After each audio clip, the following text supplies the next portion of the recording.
Okay, in this video, I would like to introduce some efforts from U.S. government and the U.S. public for finding the balance between transportation security regulations, um, measures, and etc., and the privacy of the public. Okay, so the first item I want to introduce here is actually a committee, okay, a Privacy and Civil Liberties Oversight Board. It's a committee um, reporting to the President of the United States. Okay, it was established by the Intelligence Reform and Terrorism Prevention Act of 2004. If you still remember, this act was created to implement the recommendations from 9/11 Commission, right? So it is trying to ensure that concerns with respect to privacy and civil liberties are appropriately considered when homeland security related regulations, policies, and measures are carried out. Of course, transportation security is part of homeland security. Okay, so oversighting the privacy issue arised by transportation security measures is part of the task of PCLOB. But at the very beginning, this board was more like only a gesture from the government to show their respect to the privacy of the public. Its authority to obtain relevant information from federal and non-federal entities was somewhat limited and had no capability to exercise independent judgment and assessment or to provide findings and recommendations. So obviously at the very beginning of this board, its performance was not good enough. So 3 years later, so this board was created in 2004 or 2005, but 3 years later, when the implementing recommendations of the 9/11 Commission Act of 2007 was passed, this act reformed the PCLOB to make it more functional, say that, instead of a pure gesture. Okay, so this act directed PCLOB to provide advice to the president and federal agencies on policy development and implementation. Okay, and oversight and continually review federal agency implementation of regulations, policies, procedures, measures, etc. Okay, and also work with federal agency privacy officers. Okay, and when appropriate, coordinate their activities on relevant intelligence matters, and also submit semi-annual reports to Congress and the President, and inform the public by releasing its reports in unclassified form to the greatest extent possible and holding public hearings. So you can say they now, not now, after the implementing recommendations of the 9/11 Commission Act of 2007, PCLOB's task was more clear than before. And also, they had after this act, they was authorized to access documents, including classified documents, to address privacy issues. So after this is called 9/11 Commission Act of 2007. After this act, PCLOB had more authority or higher clearance to address the privacy issue when Homeland Security, and more specific for this class, transportation security regulations, policies, and measures were carried out. Okay, and let's continue. So the next item for privacy issue I want to introduce here is an office in Homeland, in DHS, Department of Homeland Security, Privacy Office. Okay, it is operating under DHS Fair Information Practice Principles. Okay, and this office was the first statutorily mandated privacy office in any federal agency. So it was actually a pioneer on addressing policy issues during the implementation of policies, regulations, not only policies and regulations on transportation security, but on all those policies, regulations, matters related to homeland security. Okay, because when you're trying to enhance homeland security, you must extend the power, enhance the power of the government to do more monitoring, to do more examination, to do more scanning and screening in all realms. So it's not only about transportation security, okay? So their tasks include requiring compliance with federal privacy and disclosure laws and policies in all DHS programs, systems, and operations. So they have the authority to ask all those DHS programs, systems, and operations and offices to follow related federal privacy and associated laws and policies. Okay. Secondly, centralizing Freedom of Information Act and Privacy Act operations. Okay. Thirdly, providing leadership and guidance to promote a culture of privacy and adherence to the FIPP. Okay, to FIPPs across the department. So FIPP is Fair Information Practice Principles. Okay, and advancing privacy protections, conducting outreach to the department's international partners to promote understanding of the U.S. privacy framework generally, and the department's role in protecting individual privacy. So it's like a small diplomatic office, okay, on privacy issues, okay, conducting outreach to international partners. Later in this video, I will introduce a case, a negotiation between US and European Union. Okay, it's about privacy.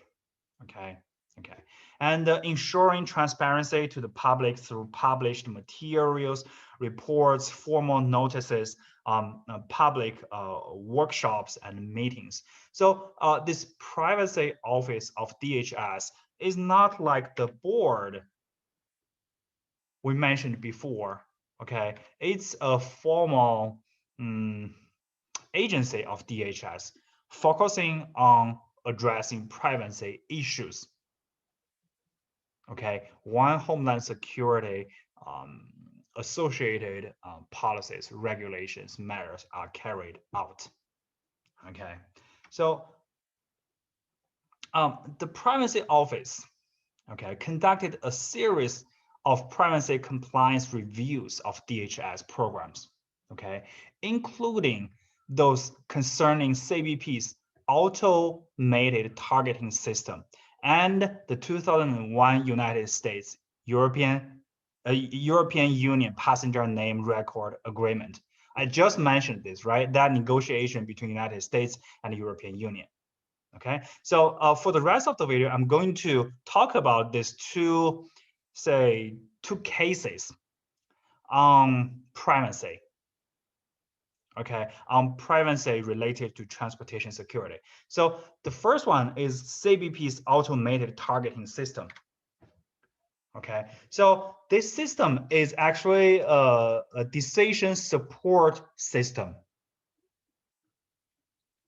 What this system is doing is collecting passenger cargo information and compare this information with the database of national security. Okay, what's the purpose of this comparison? They want to make sure that every passenger and every cargo and maybe some components related to these passengers and cargoes, their information is compared to their database to make sure that they are not passengers with ill intent or cargoes with dangerous items inside. So they have this risk leveling system to assign a specific risk level to different passengers, especially sensitive passengers, right? And sensitive cargoes. So you can imagine that there will be a lot of violation of privacy in this system when this system is trying to work. So this system was actually addressed by the Privacy Act. So Privacy Act requires that some information needs to be reviewed to the public, to the government, to protect the privacy of the public. So ATS was a system that should be addressed by Privacy Act. But DHS, I think in 2002, announced its intention to continue to exempt the automated targeting system of records from certain requirements of the Privacy Act. Okay, what they meant was that, okay, not so much information from this system should be reviewed to the public, and they have their reasons, okay, to avoid disclosure of activity techniques. Okay, if you review some information of this system, you may leak the technical details of the system, and those details could expose the weakness of the system or show other people how this system works. Okay, and also to protect the identities and physical safety of confidential informants and the law enforcement personnel. Okay, to ensure DHS ability to obtain information from third parties and other sources, to protect the privacy of third parties, and to safeguard officially classified and or controlled information. So for these reasons, DHS was trying to justify that less information should be reviewed. Less information about this ATS should be reviewed as required by the Privacy Act. Okay, and in order to justify their claim, the DHS issued something called DHS Privacy Impact Assessment for the proposed exemptions, and it was issued by CBP on June 1st, 2012. So the government, so the basic logic is here is that the government does not want to review too much of the system to protect the function of the system. But the Privacy Act requires that you should review this, and this of ATS, so the public knows that their privacy is violated, but with specific details at least, right? So you can imagine that not everybody is happy with these exemptions, because these exemptions, most of them were approved by the Congress. Okay. At the beginning, DHS only announced its intention to get these exemptions for ATS, but eventually these exemptions, they were approved. Okay, and then somebody gave comments about these exemptions. So one famous one is called the Electronic Privacy Information Center. It's called EPIC. What's a good name, right? It's called EPIC.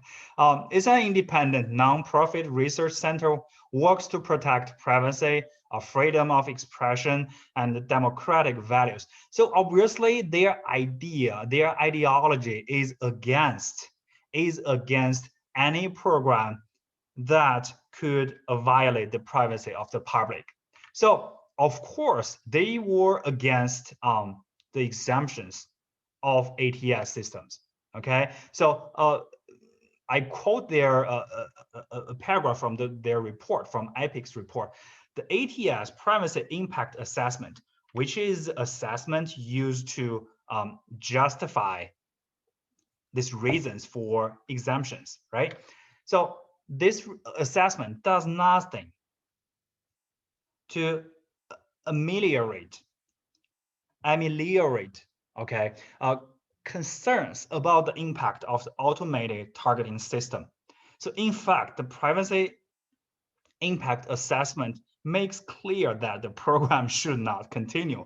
The logic here is that, okay, since you want to cover it, it means that there must be something wrong. Otherwise, you do not want to cover it, right? So actually, this act of requiring exemptions proves that you are hiding something. Thus, this program should be closed. So I'm going to ask here, what do you think about this this conflict between EPIC and the exemptions of ATS? Which side is correct? I would say there is no correct or wrong here, because they're doing their own business, right? ATS is not trying to simply or purely violating people's privacy. The original purpose of the system is to create a blacklist or whitelist, so the security of aviation or the security of transportation systems in the United States are safer.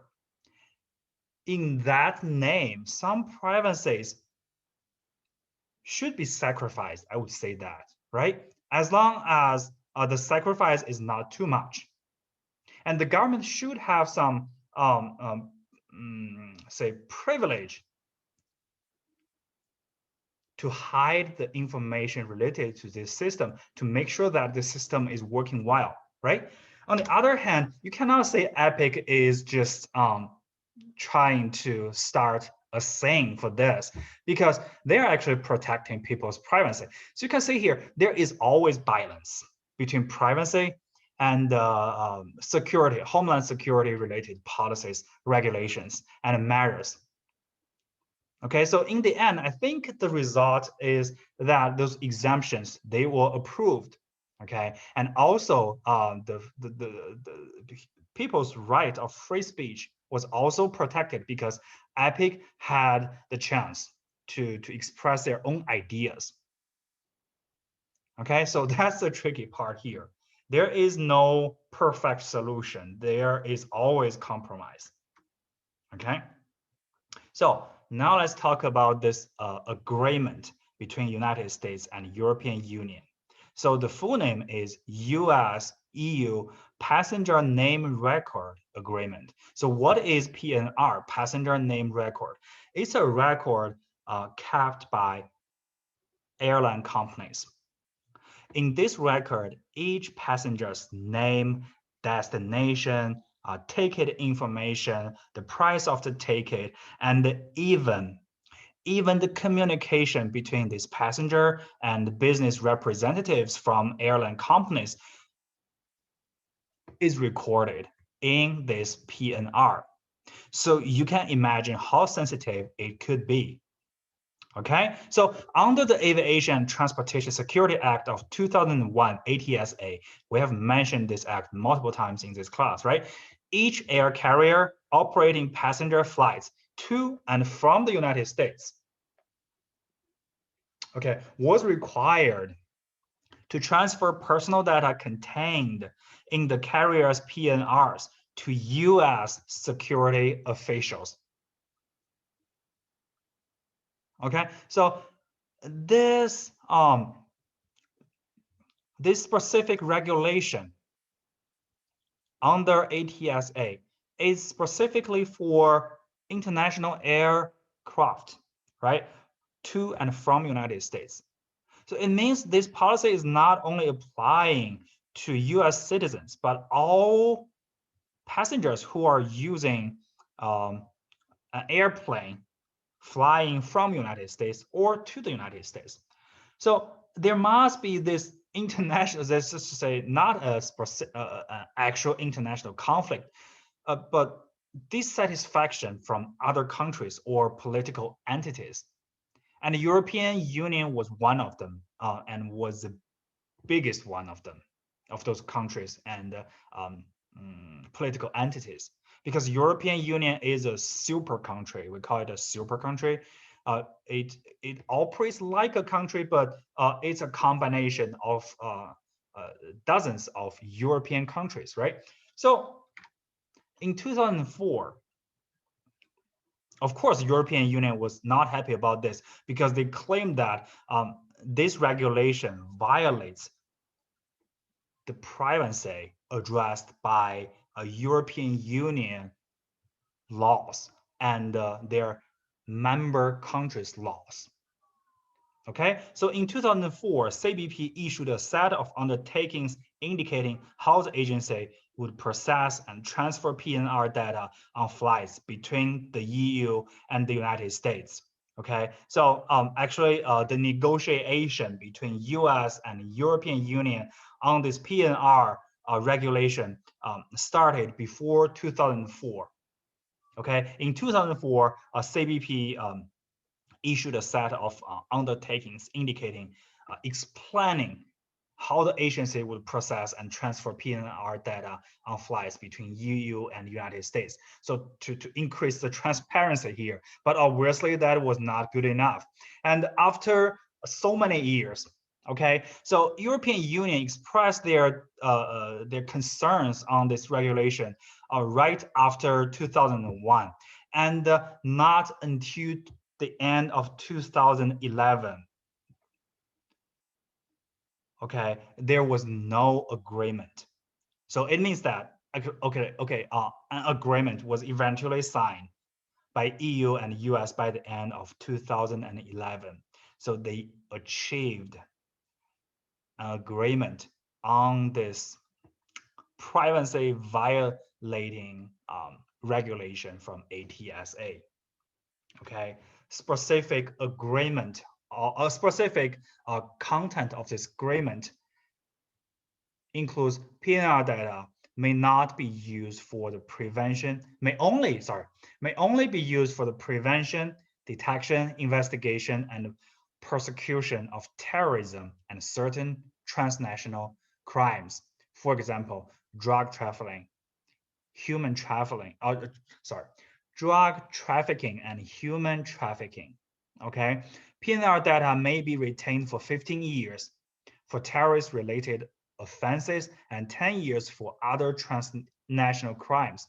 However, after the first six months, the data are to be depersonalized, and after 5 years are to be moved to a dormant database with additional access controls. What is depersonalized?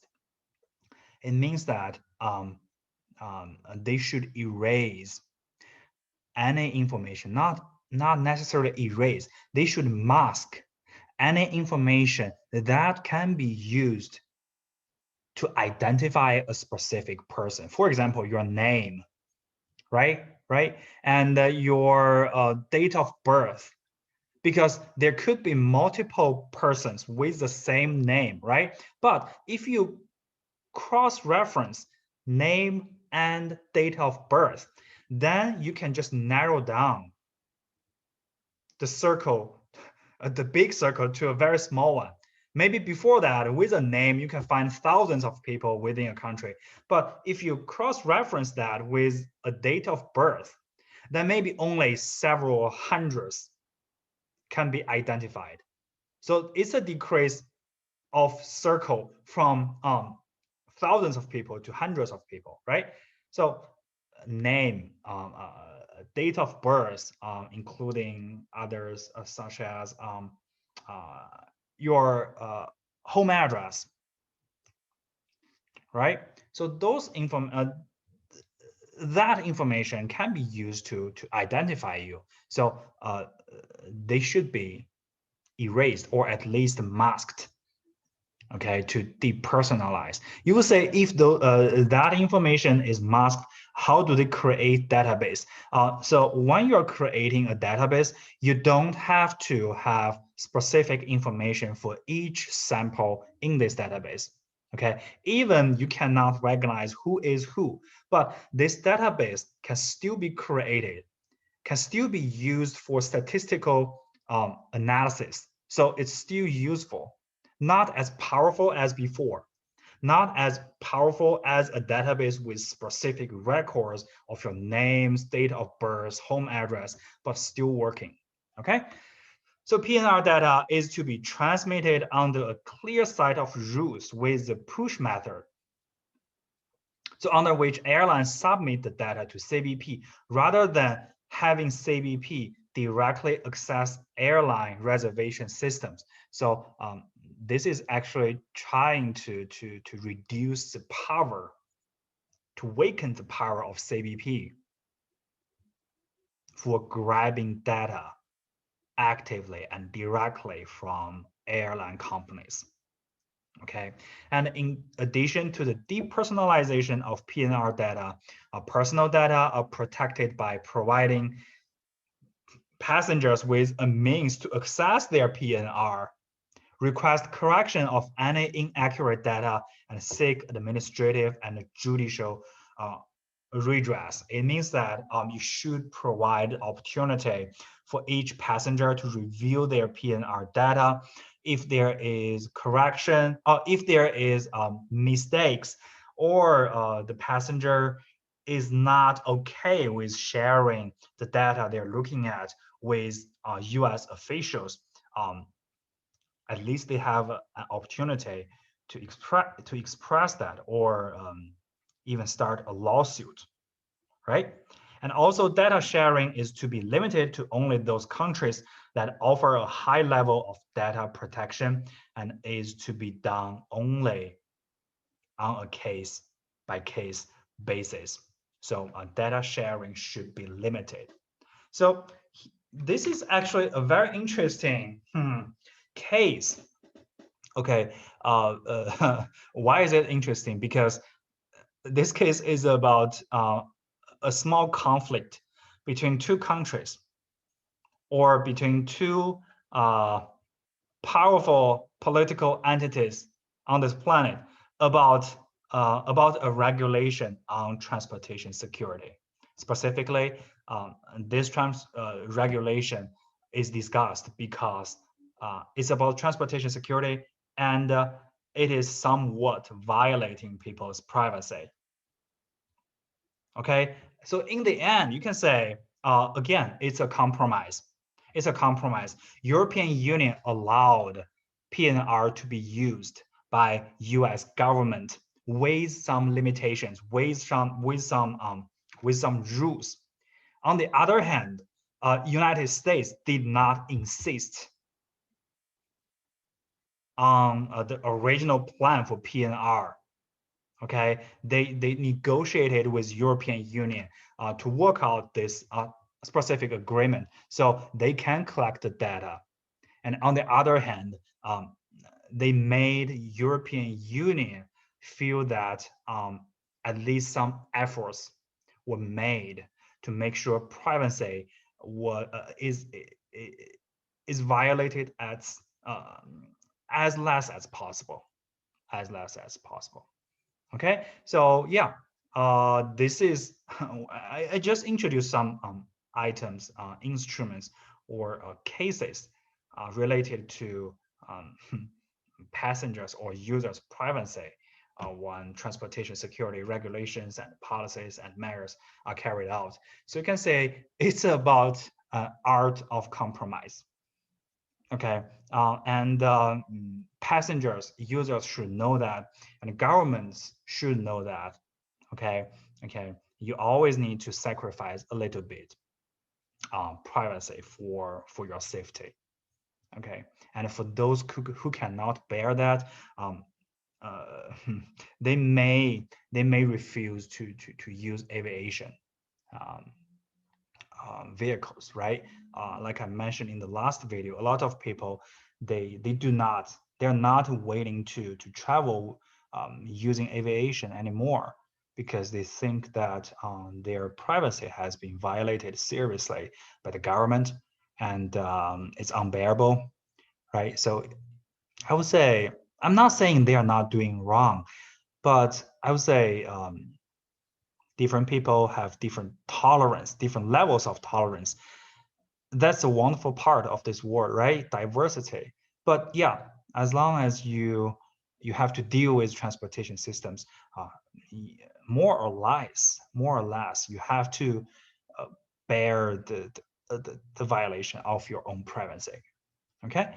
Okay. Thank you. I'm going to use another video to finish this final lecture of this class.